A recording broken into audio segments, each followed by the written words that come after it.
Hello students, welcome on the digital platform on the Vision Points. So myself Amitabh Soni and today I will discuss about the biology. जैसा कि हम लोगों ने last turn पे discuss किया था psychology के रेफरेंस में, मैं बायोलॉजी मेंटर और आपकी जो बायोलॉजी से रिलेटेड प्रॉब्लम्स है I will solve it. So हम लोगों ने लास्ट टर्न पे डिस्कस किया था about the cell, about the type of cell, cell theory और कुछ बात की थी differences between the prokaryotic and eukaryotic cells, जो हम लोगों ने बात की थी with the help of tables. तो today I will discuss about the structure और the overview of the prokaryotic cell. ये जो प्रोकैरियोटिक सेल्स होती हैं ये मेनली प्रेजेंट होती हैं, ये जो प्रोकैरियोटिक सेल्स होती हैं ये मेनली प्रेजेंट होती हैं बीजीएम में. BGM means blue green algae, as well as the bacteria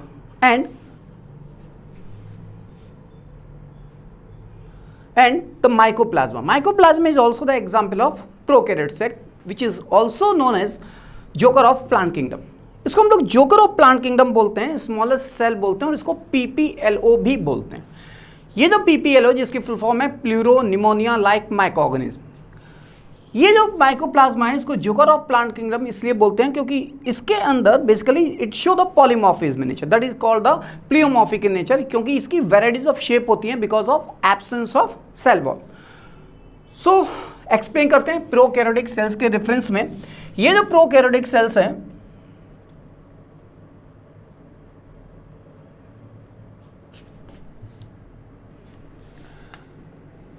ये प्रोकैरियोटिक सेल्स जिसकी आउटर कवरिंग को ग्लाइकोकैलेक्स बोलते हैं.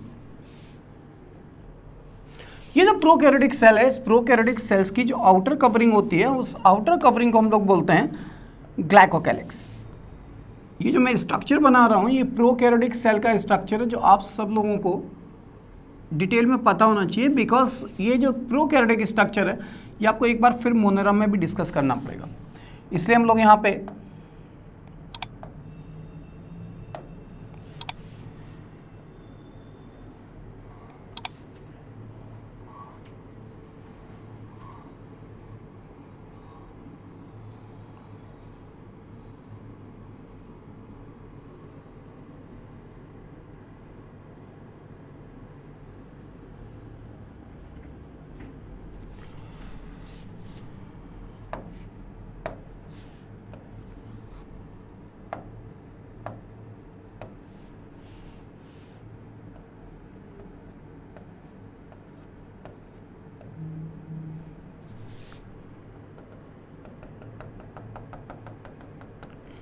ये प्रोकैरियोटिक सेल का एक नॉर्मल स्ट्रक्चर, इसकी आउटर वॉल को हम लोग बोलते हैं सेल एनवेलप.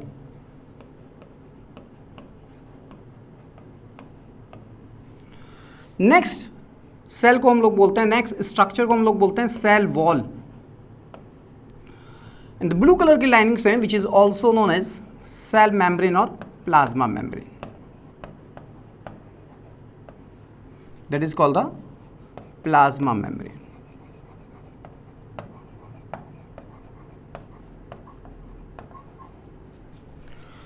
ये जो बेसिकली स्ट्रक्चर है इसको हम लोग बोलते हैं फ्लैजेला. जो प्रोकैरियोटिक सेल्स होते हैं वो उनका मूवमेंट, उनकी मोटिलिटी फ्लैजेला की वजह से होती है. ये जो प्लाज्मा मेम्ब्रेन है, because in such prokaryotic cells the plasma membranes are infolded to form a mesosomes. So this is known as mesosome. This mesosome, which is, you can say, this is a centric mesosome, and this is a peripheral or lateral mesosome.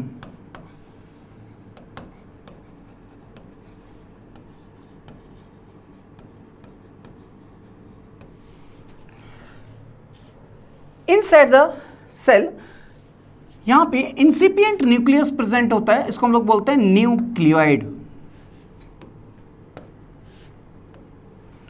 That is called as nucleoid or genophore or incipient nucleus.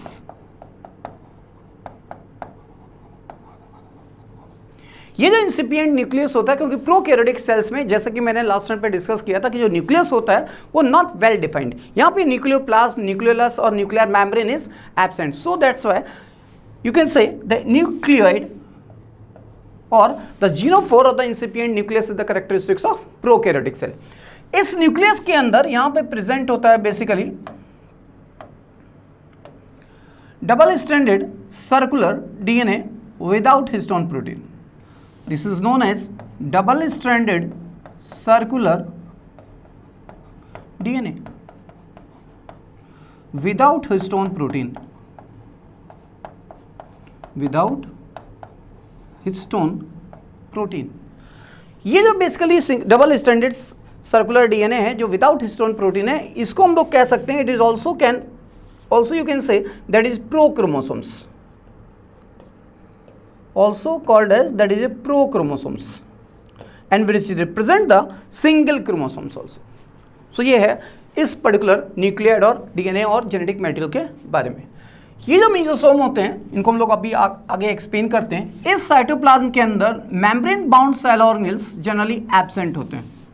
The membrane bound cell organelles is absent, but here only the 70S ribosomes may also present, that is called the 70S ribosome.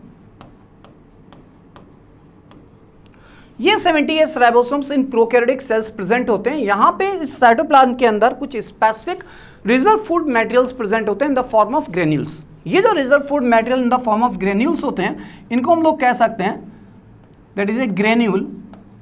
और ये जो reserve food materials granules होते हैं ये वॉलेटिन के form में हो सकते हैं, ये ग्लाइकोजन ग्रेन्यूल्स हो सकते हैं।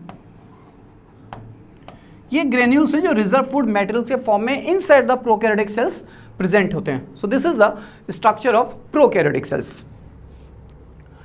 नेक्स्ट जो बात करनी है वो इस पर्टिकुलर प्रोकैरियोटिक सेल के अंदर वन बाय वन अगर हम लोग बात करें तो सबसे पहले जो आउटर मोस्ट कवरिंग है बेसिकली उसकी बात करनी है वो है सेल एनवेलप, जिसको हम लोग बोलते हैं ग्लाइकोकैलिक्स। ये जो सेल एनवेलप है ये जनरली म्यूकस या पॉलीसैकेराइड का बना होता है। ये जो म्यूकस और पॉलीसैकेराइड का जो सेल एनवेलप बना होता है, अगर ये cell envelope loose and thin हो जाए तो इसको हम लोग स्लाइम लेयर बोलते हैं। और अगर ये टफ, रिजिड एंड थिक हो जाए तो इसे हम लोग कैप्सूल बोलते हैं। इसलिए आपने सुना होगा कि कुछ बैक्टीरिया ऐसे होते हैं जिनके अंदर कैप्सुलेटेड होते हैं, मीन्स उनके अंदर कैप्सूल होती है, वो विरुलेंट नेचर के होते हैं which causes a disease also, means pathogenic nature के होते हैं। ये जो बेसिकली कैप्सूल्स होते हैं, इन कैप्सूल के अंदर क्या होता है, ये बैक्टीरिया को बेसिकली क्या करते हैं, होस्ट की इम्यून सिस्टम से बचाते हैं because they are provided the mucus. ये जो है म्यूकस या स्लिपरी सब्सटेंस अवेलेबल कराते हैं जिसकी वजह से होस्ट इम्यून सिस्टम से ये बच जाते हैं due to the presence of this capsule. तो ये जो है ये बात हुई इस सेल एनवेलप के रेफरेंस में, जिसको हम लोग बोलते हैं बेसिकली कि प्रोकैरियोटिक सेल के अंदर जो सेल एनवेलप होगा वो पॉलीसैकेराइड्स के बने होंगे which may be as a thin layer like slime layer और thick layer like a capsule. Next जो मेन टॉपिक है, नेक्स्ट जो कवरिंग है उसको हम लोग बोलते हैं प्लाज्मा मेम्ब्रेन और सेल मेम्ब्रेन। ये जो प्लाज्मा मेम्ब्रेन और सेल मेम्ब्रेन है, ये प्लाज्मा मेम्ब्रेन और the cell membrane are the characteristics of prokaryotic cell as well as eukaryotic cell. ये plasma membrane which is made up of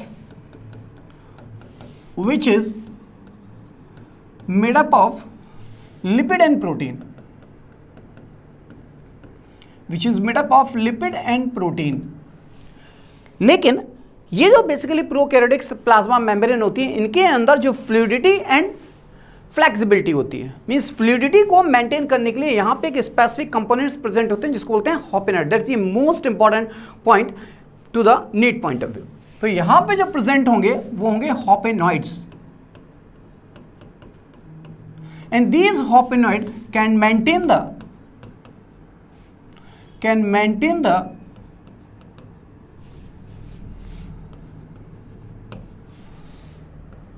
fluidity of membrane,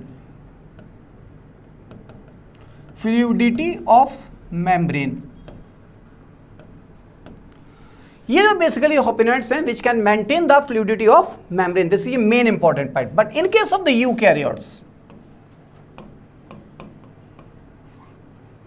In case of eukaryote, the sterol is present. Sterol means you can say the cholesterol. So in case of eukaryotes, the sterol or the cholesterol which can maintain the fluidity and stability of the plasma membrane. So this maintain the stability and fluidity of plasma membrane.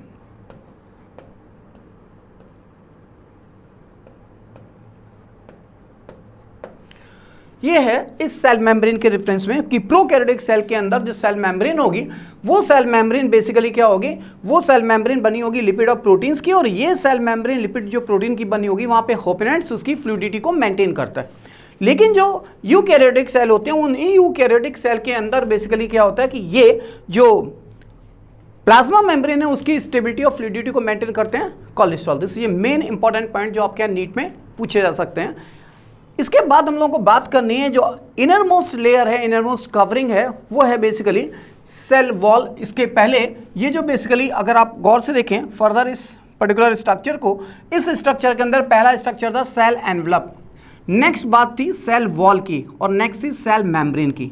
मैंने यहाँ पे discuss कर दिया पहले cell envelope को, cell membrane को, and now I will discuss about the cell wall. तो ये जो सेल वॉल है, ये सेल वॉल इंपॉर्टेंट है। ये जो प्रोकैरियोटिक सेल वॉल होती है ये बेसिकली क्या होती है, ये prokaryotic cell wall mainly present होती है पेप्टाइडोग्लाइकिन। तो यहाँ पे जो सेल वॉल होगी in prokaryotic cell which is just muramic acid की बनी होगी, या कहना चाहिए you can say it is a peptidoglycan की बनी होती है।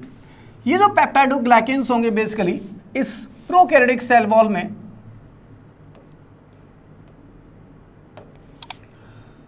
प्रोकैरियोटिक सेल वॉल की जो मेन नेचर है कि ये पेप्टाइडोग्लाइकिन की बनी होती है, that is made up of पेप्टाइडोग्लाइकिन। ये पेप्टाइडोग्लाइकिन के अंदर दो चीजें होती हैं, एक होती है अमीनो शुगर और एक होती है अमीनो एसिड। एक होगा अमीनो एसिड और एक होगा अमीनो शुगर। ये जो अमीनो शुगर है, ये अमीनो शुगर बेसिकली दो टाइप के होते हैं। एक वो जिसको हम लोग बोलते हैं नाग, नाग मीन्स नॉर्मल एसिटाइल ग्लूकोसामीन, और एक होता है नाम जिसको बोलते हैं नॉर्मल एसिटाइल म्यूरामिक एसिड। इसको लिख सकते हैं नॉर्मल एसिटाइल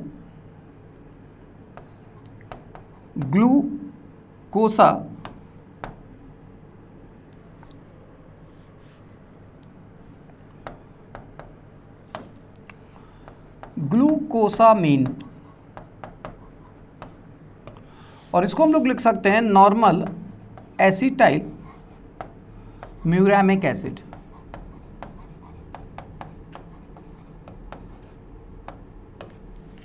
ये तो हो गए अमीनो शुगर के रेफरेंस में। यहां पे जो डिफरेंट अमीनो एसिड्स प्रेजेंट होते हैं उनमें हम लोग कह सकते हैं कि यहां पे alanine, glutamine, lysine, a diaminopalmitic acid is also present. So these different kind of amino acids are present in the prokaryotic cell wall. तो ये जो प्रोकैरियोटिक सेल वॉल होती है, ये prokaryotic cell wall basically made up होती है peptidoglycan की, और इस पेप्टाइडोग्लाइकिन के अंदर different kind of amino acids and the amino sugar are present. यहाँ पे इनका अरेंजमेंट कैसे होते हैं, ये आपस में कैसे लिंक्ड होते हैं, कौन कौन सी इनके बीच में बॉन्डिंग होती है, वो भी बहुत इंपॉर्टेंट है प्रोकैरियोटिक सेल के रेफरेंस में। तो उसके बारे में डिस्कस करते हैं।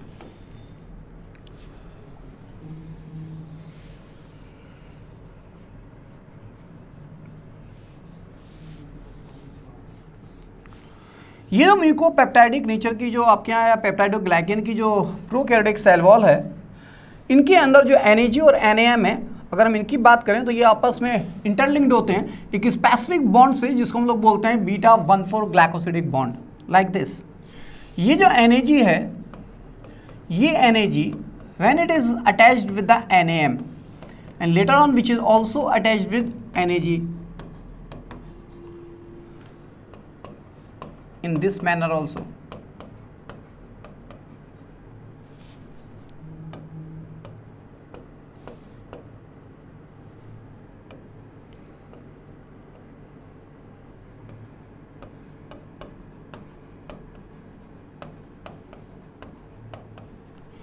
यहां पे जो बेसिकली बॉन्ड है, ये जो बॉन्ड आप देख रहे हैं इसको हम लोग बोलते हैं बीटा 1,4 ग्लाइकोसिडिक बॉन्ड।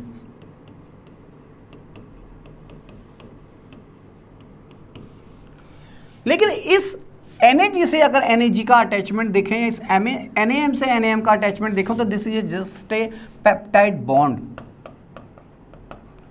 ये एक पेप्टाइड बॉन्ड है जो अभी हम लोगों ने डिस्कस किया कि वहां जो अमीनो एसिड्स होते हैं जैसे L alanine, D alanine, D glutamine,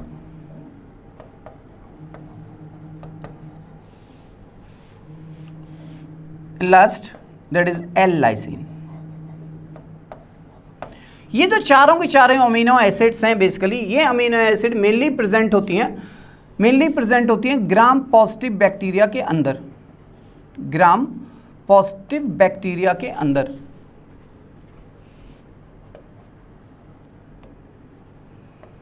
ये जो प्रेजेंट होंगी, ये प्रेजेंट होंगी ग्राम पॉजिटिव बैक्टीरिया के अंदर।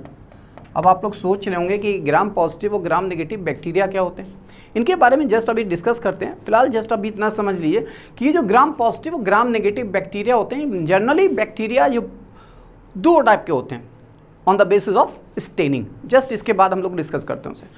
यहाँ ये समझना है कि ये जो बेसिकली पेप्टाइड बॉन्ड है, इनके अंदर different kind of amino acid होगी। In all this amino acids are present in case of the gram positive bacteria, but in case of the gram negative bacteria, in place of this lysine, यहाँ पे diamino palmalic acid is present। diamino palmalic acid is present। ये जो diamino palmalic acid है basically, ये diamino palmalic acid which are only present in case of gram negative bacteria। So this is a characteristics of gram negative bacteria। तो ये है cell wall of prokaryotic cell. तो prokaryotic cell wall जो होती है basically made up होती है peptidoglycan की। इनके अंदर NAG एंड NAM, इनके अंदर ये NAG और NAM के बीच में प्रेजेंट होता है बीटा 1,4 ग्लाइकोसिडिक बॉन्ड और glycosidic linkage. And in between the NAG or NAG, both these are interconnected by the peptide bond, and in this gram positive bacteria all these amino acids are present, but in case of the gram negative bacteria the diamino palmalic acid is present। This is the main basic difference between the gram negative and gram positive bacterial cell wall। यहाँ तक हम लोगों ने बात की cell की covering के reference में, cell envelope, cell wall and then cell membrane. Next जो अभी हम लोगों ने बात कर रहे थे इस पर्टिकुलर ग्राम स्टेनिंग टेक्निक के बारे में बात कर रहे थे। एक साइंटिस्ट हैं जिनका नाम है क्रिश्चियन ग्राम। क्रिश्चियन ग्राम ने क्या किया, इन्होंने स्टेनिंग टेक्निक डेवलप की। और इन्होंने स्टेनिंग टेक्निक की डेवलप के बेसिस पे इन्होंने बोला the bacteria are generally two types. These bacteria on the basis of staining are two type, that is a Gram positive and Gram negative bacteria. तो Christian Gram जिन्होंने इस Gram staining technique को describe किया, इन्होंने क्या किया, bacterial smear लिए, कई सारे बैक्टीरिया जिन्होंने लिए और जो बेसिकली एयर ड्राइंग है, मतलब वो कहीं से उसके अंदर वाटर नहीं है, वो एयर ड्राइंग बैक्टीरिया को इन्होंने क्या किया, उसके ऊपर स्टेनिंग की क्रिस्टल वायलेट की। यहाँ पे 3 डिफरेंट टाइप की स्टेनिंग यूज करेंगे। एक वो जिसको हम लोग बोलते हैं क्रिस्टल वायलेट,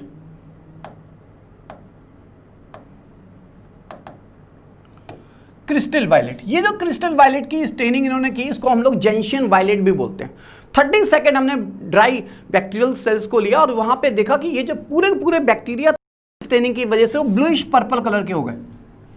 ये जो ब्लूइश पर्पल कलर के बैक्टीरिया हुए, जब हमने इसको वाटर से वॉश किया basically, then we are use the iodine.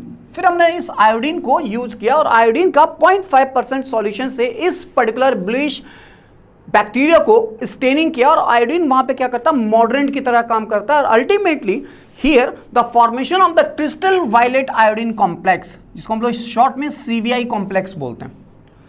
यहां पे सबसे पहले क्या करेंगे, बैक्टीरियल सेल को ड्राई फॉर्म में लेकर के और उस एयर ड्राई फॉर्म में लेकर के स्टेनिंग करते हैं बेसिकली, और स्टेनिंग करते हैं क्रिस्टल वायलेट से। जब क्रिस्टल वायलेट से स्टेनिंग करेंगे तो बैक्टीरिया का कलर हो जाएगा ब्लूइश पर्पल कलर को वाटर से वॉश करने के बाद then we will add the 0.5 0.5% solution of iodine. जैसे इस आयोडीन को ऐड करते हैं which is a where the iodine work as a mordant and to form a CVI complex, that is formation of the crystal violet iodine complex. ये जो crystal violet iodine complex है, इसको हम लोग क्या करेंगे, अगर इसको हम लोग अल्कोहल से ट्रीट करें और इसका कलर डिसअपीयर हो जाए, अगर इसको अल्कोहल से ट्रीट करें और ये इसका कलर डिसअपीयर हो जाए, तो ये बेसिकली क्या होगा, ये डी-स्टेंड बैक्टीरिया कहलाने लगेंगे। और ये अगर डी-स्टेंड बैक्टीरिया होंगे तो ये कलरलेस बैक्टीरिया, जिसको हम लोग बोलते हैं ग्राम नेगेटिव बैक्टीरिया। लेकिन आपको देखने हैं कि ये होते कैसे हैं। तो इसके लिए इस पर्टिकुलर डी-स्टेंड बैक्टीरिया और कलरलेस बैक्टीरिया को बेसिकली क्या करेंगे, इस कलरलेस बैक्टीरिया को काउंटर स्टेनिंग विद सैफ्रानिन। सैफ्रानिन एक रेड कलर की डाई होती है जो एनाटॉमी में यूज करते हैं, उसी स्टेनिंग से हम लोग यहाँ पे इसको फिर फर्दर स्टेन करेंगे और वो जो बैक्टीरिया जो कलरलेस थे वो पिंक कलर के अपीयरेंस हो जाएंगे और उसको बोलते हैं Gram negative bacteria. CVI complex के फॉर्मेशन के बाद when we treated with the alcohol then will form the colourless bacteria which is Gram negative. और अगर वो कलर चेंज ना करें, स्टेनिंग मेंटेन रहे, तो उसको बोलते हैं ग्राम पॉजिटिव बैक्टीरिया। तो ये शायद अभी तक आपको क्लियर हो गया होगा। अगर एक लाइन में एक्सप्लेन करें, on the basis of staining technique these bacteria are two type, Gram positive and Gram negative bacteria. वो पर्टिकुलर बैक्टीरिया जिनकी स्टेनिंग करने के बाद वो अपनी स्टेन को मेंटेन ना कर पाए, कलरलेस हो जाएं, डी स्टेंड हो जाएं बैक्टीरिया, तो उनको बोलते हैं ग्राम नेगेटिव। और जो स्टेन मेंटेन करके रखें, ये जो CVI कॉम्प्लेक्स है, ये कॉम्प्लेक्स बना रहे, वायलेट कलर्स बने रहें, तो अल्टीमेटली ग्राम पॉजिटिव बैक्टीरिया कहलाते हैं। अब आपको यहाँ पे कुछ ग्राम नेगेटिव और ग्राम पॉजिटिव बैक्टीरिया के कुछ एग्जाम्पल्स भी याद होने चाहिए। ज़्यादातर जो ग्राम नेगेटिव बैक्टीरिया होते हैं वो पैथोजेनिक होते हैं। मैं आपको एक टेबल्स के थ्रू कई सारे डिफरेंट बैक्टीरिया के नाम शो कर रहा हूँ, लेकिन उनमें से कुछ ही बैक्टीरिया के आपको नाम याद रखने हैं जो आपको डे बाय डे याद हो जाएंगे। और उसके बाद we will discuss the when Monera, तो आपको क्लियर कट समझ में आएगा कि एग्जाम्पल्स ये बेसिकली कौन से हैं जो डिजीज कॉज करते हैं। जैसे ये ग्राम पॉजिटिव बैक्टीरिया हैं। ये ग्राम पॉजिटिव बैक्टीरिया में जो आपको याद रखना है वो है स्ट्रेप्टोकोकस। मे भी शायद आपको दिखाई नहीं दे रहा हो, इसलिए मैं यहाँ पे लिख देता हूँ कि ये जो ग्राम पॉजिटिव बैक्टीरिया है, इसमें पहला एग्जाम्पल आपको याद रखना है स्ट्रेप्टोकोकस। दूसरा एग्जाम्पल आपको यहां याद रखना है लैक्टोबैसिलस। हम ये वो एग्जाम्पल ले रहे हैं जो ज्यादातर आप अपनी नॉर्मल लाइफ में देखते हो। स्ट्रेप्टोकोकस बेसिकली वो बैक्टीरिया जो निमोनिया कॉज करता है, जिसको बोलते हैं स्ट्रेप्टोकोकस निमोनी। और लैक्टोबैसिलस वो बैक्टीरिया जो ज्यादातर कर्ड फॉर्मेशन में, दही के फॉर्मेशन में हेल्प करता है। और दूसरा एक और है जिसको हम लोग बोलते हैं एक्टिनोमाइसिस। इनके अलावा ढेर सारे बैक्टीरिया हो सकते हैं, कॉरिन बैक्टीरियम हो सकता है, माइकोबैक्टीरियम हो सकता है, बैसिलस हो सकते हैं। All these are the Gram positive bacteria. All these are Gram positive bacteria. In case of the Gram negative bacteria, इनमें भी आपको कुछ वो बैक्टीरिया याद रखने हैं, जैसे एक बैक्टीरिया जिसको बोलते हैं Escherichia coli, which is a gram negative bacteria. एक और है जिसको हम लोग बोलते हैं Salmonella typhimurium, that is Salmonella. एक और बैक्टीरिया जिसका एग्जाम्पल है Pseudomonas putida, that is Pseudomonas. All these are the gram negative bacteria. तो ग्राम नेगेटिव बैक्टीरिया पहली चीज स्टेनिंग में ये कलरलेस होंगे। दूसरा, इनके अंदर जो अमीनो एसिड प्रेजेंट होगा, इन प्लेस ऑफ लाइसिन यहाँ प्रेजेंट होगा डायमिनोपामिलिक एसिड। तो ये बात थी इस पर्टिकुलर ग्राम नेगेटिव और ग्राम पॉजिटिव बैक्टीरिया के डिफरेंस में। नेक्स्ट जो इंपॉर्टेंट बात आती है वो बात आती है इस प्रोकैरियोटिक सेल्स के रेफरेंस में, कि यहाँ पे जो प्रोकैरियोटिक सेल्स हैं, क्योंकि यहाँ न्यूक्लियस एब्सेंट होता है, यहाँ न्यूक्लियस जो एब्सेंट होता है वो बेसिकली उस न्यूक्लियस की वजह से यहाँ पे हम लोग बोलते हैं न्यूक्लियोइड। और ये जो न्यूक्लियोइड है, इस न्यूक्लियोइड को हम लोग बोलते हैं जीनोफोर। इसको हम लोग इंसिपिएंट न्यूक्लियस भी बोलते हैं, because the primitive kind of nucleus जो प्रोकैरियोटिक सेल में होगा उसको बोलते हैं इंसिपिएंट न्यूक्लियस। और इस न्यूक्लियस की खासियत ये होती है कि यहाँ पे double stranded circular DNA present होता है। डबल स्ट्रैंडेड सर्कुलर डीएनए जो प्रेजेंट होगा वो होगा विदाउट हिस्टोन प्रोटीन।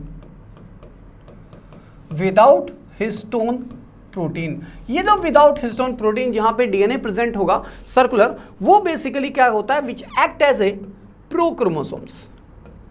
ये प्रोक्रोमोसोम्स की तरह बिहेव करता है। लेकिन अगर आपसे कोई क्वेश्चन पूछे how many number of chromosomes are present in prokaryotic cell, तो यहां पे प्रोकैरियोटिक सेल के अंदर जो नंबर ऑफ क्रोमोसोम्स होंगे वो होंगे single, that is single number of chromosomes is present. एक और इम्पॉर्टेंट क्वेश्चन है जो आपके नीट में पूछा गया है, आपके कॉम्पिटिटिव एग्जाम्स में पूछा गया है, मेडिकल कॉम्पिटिटिव एग्जाम्स में, इसको बोलते हैं how many linkage group are present in prokaryotic cell. तो जो प्रोकैरियोटिक सेल्स होते हैं उनके अंदर because of presence of 1 chromosomes here the linkage group is also 1। Linkage group भी क्या होगा, 1 होगा बेसिकली, क्योंकि जब भी लिंकेज ग्रुप होता है वो होता है बेसिकली उस पर्टिकुलर ऑर्गन का हैप्लॉइड सेट ऑफ क्रोमोसोम्स। जितने भी क्रोमोसोम्स होंगे in case of the human तो total 24 chromosomes is present, but in case of the linkage group this chromosomes are linkage group are 23। Okay, so यहाँ पे हमने एक discuss किया पॉइंट लिंकेज ग्रुप, जो इंपॉर्टेंट क्वेश्चन है, और यहाँ पे फिर एक बार हम लोग वहाँ डिस्कस करेंगे मोनेरम में। तो इस न्यूक्लियड के अंदर क्या होता है कि यहाँ न्यूक्लियस बहुत ज़्यादा डेवलप नहीं होता, इसलिए यहाँ पे जो डबल स्टैंडर्ड सर्कुलर डीएनए होगा वो लेस क्वाइल्ड भी होता है। दूसरा, यहाँ डीएनए के अंदर without histone protein histone protein नहीं होती। लेकिन जब यहाँ हिस्टोन प्रोटीन नहीं होती तो इसकी जो स्टेबिलिटी होती है वो बेसिकली पॉलीअमीन की वजह से होती है। ये जो लेस कॉइल्ड स्ट्रक्चर है, ये जो लेस कॉइल्ड है, ये लेस कॉइल्ड बेसिकली किसकी वजह से है, ये पॉलीअमीन की वजह से होती है। तो ये जो पॉलीअमीन है, ये पॉलीअमीन इस particular double standard circular DNA को स्टेबलाइज करके रखता है।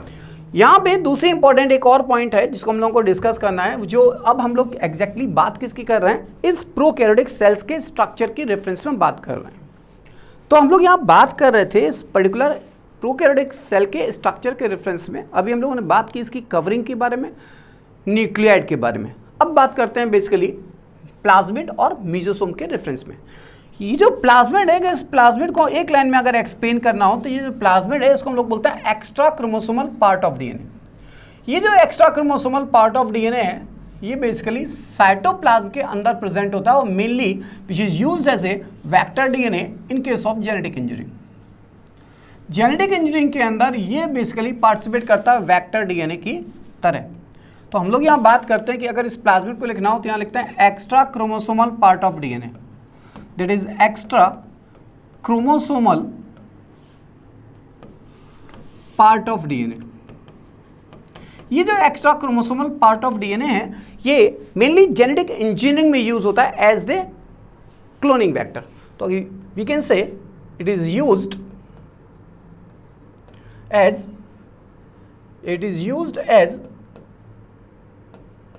cloning vector in genetic engineering. GE means genetic engineering. Genetic engineering में बेसिकली हम इस पर्टिकुलर प्लाज्मिड को क्लोनिंग वेक्टर की तरह यूज करते हैं। और ये है क्या, ये एक एक्चुअली कहना चाहिए कि ये जो प्लाज्मिड है वो स्मॉल साइज्ड होता है और extra chromosomal part of DNA को हम लोग प्लाज्मिड बोलते हैं। कुछ लोग इसे कभी कभी मिनी क्रोमोसोम्स भी बोलते हैं, मिनी क्रोमोसोम्स। तो ये है प्लाज्मिड के रेफरेंस में। अब जो सबसे इंपॉर्टेंट पॉइंट है जो इस बैक्टीरिया प्रोकैरियोटिक सेल के रेफरेंस में है वो है मेसोसोम। होता क्या है कि in case of the prokaryotic cell the mitochondria is absent. जब ये माइटोकॉन्ड्रिया एब्सेंट होगी तो इस माइटोकॉन्ड्रिया के एब्सेंट होने की जगह पे यहाँ पे रेस्पिरेशन भी होता है और डिवीजन भी होता है बेसिकली। तो when this plasma membrane are infolded to form a mesosome like this. इस स्ट्रक्चर के अंदर हम लोगों ने बात की थी, ये था मेसोसोम। ये इस मेम्ब्रेन के इनवेजिनेशंस की वजह से बनता है और ये जो प्लाज्मा मेम्ब्रेन है ये प्लाज्मा मेम्ब्रेन ट्यूब्यूल फॉर्म में हो सकती है, ये वेजिकल्स के फॉर्म में हो सकती है और लैमेलिस के फॉर्म में हो सकती है। ये जो मेसोसोम्स हैं ये मेसोसोम्स मेनली ग्राम पॉजिटिव बैक्टीरिया की कैरेक्टरिस्टिक्स होती है। मोस्टली ग्राम पॉजिटिव बैक्टीरिया के अंदर ये प्रेजेंट होते हैं। दूसरी इंपॉर्टेंट चीज कि ये इनवेजिनेशन से बनते हैं और ये mesosome which is help in cell division, DNA replication and respiration में पार्टिसिपेट करते हैं। ये मेन इंपॉर्टेंट फंक्शन है इस मेसोसोम का। मेसोसोम क्या होते हैं, ये मेसोसोम इनवेजिनेशन से बनते हैं प्लाज्मा मेम्ब्रेन के। मोस्टली ये ग्राम पॉजिटिव बैक्टीरिया के अंदर प्रेजेंट होते हैं। ये हेल्प करते हैं सेल डिवीजन में, डीएनए के रेप्लिकेशन में और रेस्पिरेशन में। क्योंकि मीजोसोम है तो इस मीजोसोम के अंदर रेस्पिरेशन के रेफरेंस में अगर बात करें तो यहाँ पे ईटीएस चलता है basically.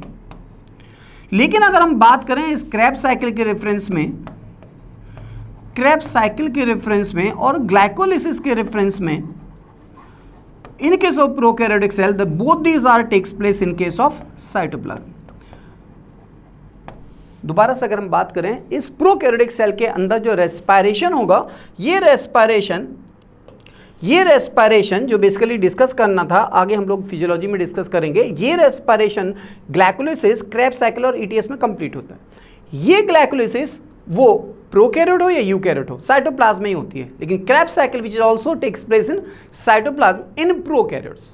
Here the ETS are present in case of mesosome and where the कहना चाहिए कि रेस्पिरेशन विल कंप्लीट। तो यहाँ पे ईटीएस जो होगा वो मीजोसोम के अंदर होता है। तो ये बात है इस मीजोसोम के रेफरेंस में।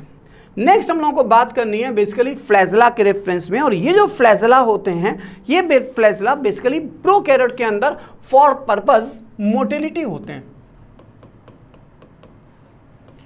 ये फ्लैजेला के नंबर्स वेरिएबल हो सकते हैं, नंबर में वेरिएबल। और इस फ्लैजेला के अंदर मेनली 3 चीजें होती हैं, एक होता है बेस, एक होता है hook, base, hook and filament.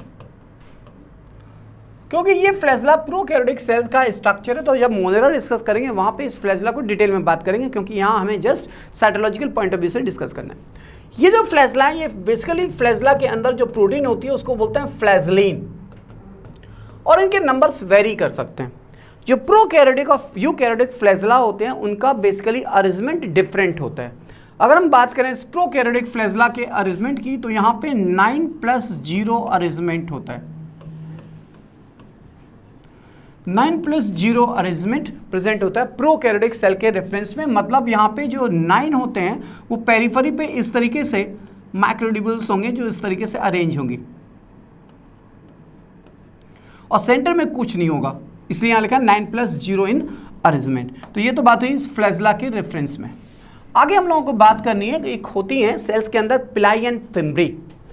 पिलाई और फिम्ब्री का जो पर्पस होता है वो पर्पस बेसिकली इनका अटैचमेंट का होता है। These are not participate in motility, means these are not participate in motility but is participate in attachment. जब पर्टिकुलर 2 सेल्स के बीच में अटैचमेंट होगा तो या तो वो फिम्ब्री के थ्रू होता है या वो पिलाई के थ्रू होता है। ये जो बेसिकली फिम्ब्री होती हैं, ये फिम्ब्री और पिलाई में डिफरेंस होता है। जो फिम्ब्री होती हैं बेसिकली उनके नंबर्स ज़्यादा होते हैं, वो पूरी सरफेस के ऊपर स्मॉल ब्रिस्टल लाइक स्ट्रक्चर होते हैं लाइक दिस। अगर ये बैक्टीरियल सेल है तो यहाँ पे जो फिम्ब्री होंगी वो फिम्ब्री स्मॉल, थिन और मोर इन नंबर्स पूरी सरफेस पे भी हो सकती हैं। इनको हम लोग बोलते हैं फिम्ब्री। इनके नंबर्स 300 to 400 होंगे, थिन होंगी और स्मॉल ब्रिस्टल लाइक स्ट्रक्चर्स होंगे, अटैचमेंट में हेल्प करते हैं। लेकिन अगर हम इन केस ऑफ प्लाई की बात करें तो ये जो प्लाई होंगी वो प्लाई बेसिकली, ये जो प्लाई होंगी उनके स्ट्रक्चर थोड़े से ब्रिस्टल से बड़े होते हैं, लेकिन इनके नंबर्स जो होते हैं वो एवरी सेल्स के अंदर 1 to 5 सेल्स होते हैं। मतलब 1 से 5 तक हर सेल के अंदर प्लाई होती हैं। और ये जो प्लाई होती हैं एज कंपेरेटिवली फिम्ब्री के वो लॉन्ग और थिक होंगी और लेस इन नंबर्स होंगी। दूसरी चीज़ कि ये जो प्लाई हैं, ये प्लाई के अंदर जो प्रोटीन होगा बेसिकली उसको हम लोग बोलते हैं, इस प्लाई के अंदर जो प्रोटीन होगा इसे बोलते हैं पिलीन प्रोटीन। ये fimbriae and pili both are formed by the same kind of protein, mostly same kind of protein के बने होते हैं। लेकिन जो पिलाई है उसके अंदर जो प्रोटीन होगी उसको बोलते हैं पिलीन, और फ्लैजेला के अंदर जो प्रोटीन होते हैं उसको बोलते हैं flagellin protein. So this is the entire structure of prokaryotic cell. यहाँ तक हम लोगों ने बात की ये प्रोकैरियोटिक सेल्स होते हैं, इनका बेसिकली पर्पस क्या होता है। अब 2 और छोटे छोटे इंपॉर्टेंट पॉइंट हैं। अगर आपने इसका स्ट्रक्चर पहले केयरफुली देखा हो तो यहाँ पे हम लोगों ने बात की थी कि यहाँ पे मेम्ब्रेन बाउंड सेल ऑर्गेनेल्स नहीं होते। जब यहाँ पे मेम्ब्रेन बाउंड सेल ऑर्गेनेल्स नहीं होते हैं तो यहाँ पे जो राइबोसोम्स हैं वो राइबोसोम्स 70S राइबोसोम्स होते हैं। ये जो 70S राइबोसोम्स होते हैं इनको हम लोग प्रोकैरियोटिक राइबोसोम्स बोलते हैं लाइक दिस।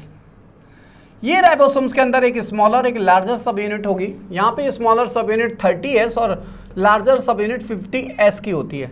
एस बेसिकली ये जो एस है ये एस सेडिमेंटेशन कोफिशिएंट वैल्यू को डिनोट करता है। ये जो एस है ये एस सेडिमेंटेशन कोफिशिएंट वैल्यू को डिनोट करता है। तो ये हो गया राइबोसोम्स। जो यहां पे प्रोकैरियोटिक सेल के अंदर केवल 70 एस राइबोसोम्स होंगे। नेक्स्ट जो इंपॉर्टेंट पॉइंट है वो है इस पर्टिकुलर रिजर्व फूड मटेरियल से रिलेटेड। जब कभी प्रोकैरियोटिक सेल्स के अंदर एनर्जी की कमी हो जाए, न्यूट्रिशन ना हो, तो इस साइटोप्लाज्म के अंदर कुछ specific reserve food materials present होते हैं एज ग्रेन्यूल्स। ये जो as granules reserve food materials होते हैं या तो वो वॉल्यूटिन ग्रेन्यूल्स के फॉर्म में होंगे, वॉल्यूटिन ग्रेन्यूल, या वो पॉलीहाइड्रोक्सी ब्यूटाइरेट के फॉर्म में होंगे, और या फिर वो ग्लाइकोजन ग्रेन्यूल्स के फॉर्म में प्रेजेंट होते हैं। ये जो बेसिकली रिजर्व फूड मटेरियल्स हैं, ये रिजर्व फूड मटेरियल्स इमरजेंसी में और ड्यूरिंग द अनफेवरेबल कंडीशन ये बेसिकली न्यूट्रिशन अवेलेबल कराएंगे। और ये वॉल्यूटिन ग्रेन्यूल्स पॉलीहाइड्रोक्सी ब्यूटाइरेट, इसको हम लोग शॉर्ट में पीएचबी बोलते हैं, that is called as PHB, and this is a glycogen granules. So this is the brief information about the prokaryotic cell. तो अभी हम लोगों ने बात की कि जो प्रोकैरियोटिक सेल्स होते हैं उनके अंदर क्या क्या स्ट्रक्चर्स होते हैं। सेल वॉल क्या होती है, प्लाज्मा मेम्ब्रेन क्या है, सेल एनवलप्स क्या होते हैं, मीजोसोम्स क्या हो, तो कई सारे डिफरेंट स्ट्रक्चर के रेफरेंस में। नेक्स्ट टर्न पे हम लोग बात करेंगे यूकैरियोटिक सेल के वो पर्टिकुलर स्ट्रक्चर जो mainly in case of plant present होते हैं, जिसको हम लोग बोलते हैं सेल वॉल, और कुछ अदर पार्ट के बारे में बात करेंगे लाइक द प्लाज्मा मेम्ब्रेन और सेल ऑर्गेनेल्स के रेफरेंस में। So thank you. और अगर इसमें आपको कोई क्वेरीज हो और या कुछ आपको डाउट हो तो आप वेबसाइट्स पे जो पड़ा हुआ है उस पर आप वेबसाइट्स पे जो इसके व्यूज़ हैं उनमें आप कमेंट्स लिख के भेज सकते हैं, and contact this website, and for the any comments और for any information please contact this number. Thank you.